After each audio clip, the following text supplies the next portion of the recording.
কোনো পুরুষের সাথে অবৈধভাবে মেলামেশার মাধ্যমে কোনো নারী গর্ভবতী হওয়ার পরে যদি তারা বিবাহ করে, তাহলে উক্ত বিবাহ কি বৈধ হবে এবং সেই সন্তান কি পিতার সম্পত্তির ওয়ারিশ হবে? সম্মানিত দর্শক মণ্ডলী, দিনী মুসলিম ভাই বোন, এই বিষয়টি আমাদের খুব গুরুত্ব সহকারে অবগত হওয়া উচিত। বিষয়টি যেমন অতীব গুরুত্বপূর্ণ, ঠিক তেমনি বড় পাপেরও ব্যাপার। যেসব পাপের কারণে মানুষের পরকাল হারিয়ে যায়, তার একটি বড় পাপ হচ্ছে অবৈধ সম্পর্ক। যেসব পাপের কারণে আল্লাহ তাআলা সরাসরি জাহান্নাম ঘোষণা করেছেন, তার একটি বড় অপরাধ হচ্ছে অবৈধ সম্পর্ক। সম্মানিত দিনী ভাই বোন, এই অবস্থায় তাদের বিবাহ বৈধ, যেহেতু এ সম্পর্ক তার সাথেই হয়েছে, এই সময়ে তার সাথে বিবাহ বৈধ, বিবাহ তার সাথেই দিতে হবে, এটাই ঠিক। আল্লাহ তাআলা এই কথাই বলেন। সূরা নূরের 3 নম্বর আয়াতে আল্লাহ তাআলা বলেন, আয-যানি লা ইয়ানকিহু ইল্লা যানিয়া আও মুশরিকা। ব্যভিচার পুরুষই মাত্র ব্যভিচারিণী মহিলাকে বিবাহ করবে অথবা মুশরিক মহিলাকে বিবাহ করবে।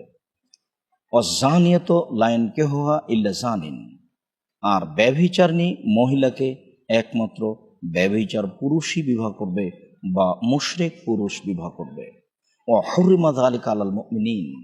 আর এই বিষয়টি মুমিন পুরুষ নারীর প্রতি হারাম করা হয়েছে। অত্র আয়াতে স্পষ্ট বোঝা যায় যে যার সাথে অবৈধ সম্পর্ক হয়েছে তার সাথে বিবাহ দেওয়া যাবে, কেননা আল্লাহ তাআলা হুবাহু এই কথাই বলেছেন। সম্মানিত দিনী ভাই বোন, এ কথা রাসূল সাল্লাল্লাহু আলাইহি সাল্লামও বলেন। আবু হুরায়রা রাদিয়াল্লাহু তাআলা আনহু বলেন, রাসূল সাল্লাল্লাহু আলাইহি ওয়াসাল্লাম বলেছেন, লা ইয়ানকিহু যানিয়াল মাজলুদ ইল্লা মিসলাহু। অবৈধ সম্পর্ককারী পুরুষ যার সাথে অবৈধ সম্পর্ক ঘটেছে তাকেই বিবাহ করবে। আবু দাউদ হাদিস নম্বর 2052। অত্র সহিহ হাদিস দ্বারা প্রমাণিত হয় যে যার সাথে এই অবৈধ সম্পর্ক ঘটে গেছে, বিবাহ তার সাথেই হবে, আর এটাই হওয়া উচিত। তবে আপনারা মনে রাখবেন, এমতো অবস্থায় কোনো পুরুষ যদি তওবা করে, কোনো নারী যদি তওবা করে, তাহলে সে তখন ভালো পুরুষের অন্তর্ভুক্ত হয়ে যাবে, সে তখন মুমিন পুরুষের অন্তর্ভুক্ত হয়ে যাবে। ঠিক তেমনি কোনো নারী যখন তওবা করবে খালেস অন্তরে, আর আল্লাহ যদি তার তওবা কবুল করেন, তাহলে সে খাঁটি মুমিন নারীর অন্তর্ভুক্ত হয়ে যাবে। সম্মানিত দিনী ভাই বোন, এমতো অবস্থায় যদি কোনো সন্তান জন্ম নেয়, তাহলে সে সন্তানের বিষয়টি কেমন হবে সে কথাও রাসূল সাল্লাল্লাহু আলাইহি সাল্লাম বলেছেন। এমতো অবস্থায় এই সন্তান হবে অবৈধ সন্তান। তবে এই সন্তান তার মায়ের কাছে অবস্থান করবে।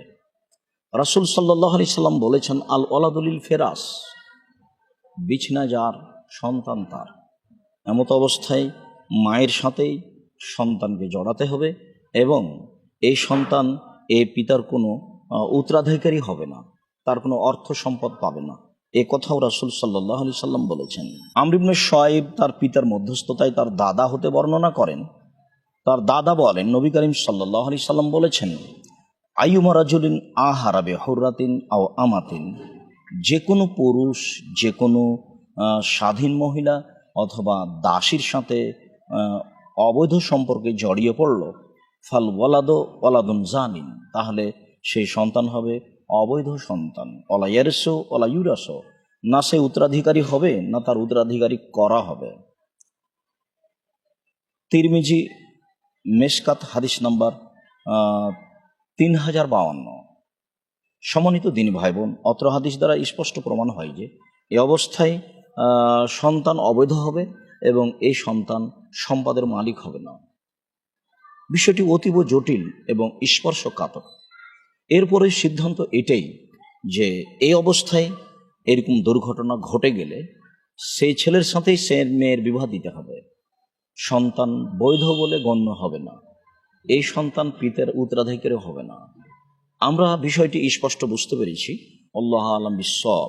সম্মানিত দিনী ভাই বোন, এ বিষয়ে আমরা আল্লাহর নিকটে অতীব গুরুত্ব সহকারে প্রার্থনা করব, যাতে কোনো মুসলিম পুরুষ নারী এই বিপদের অন্তর্ভুক্ত না হয়।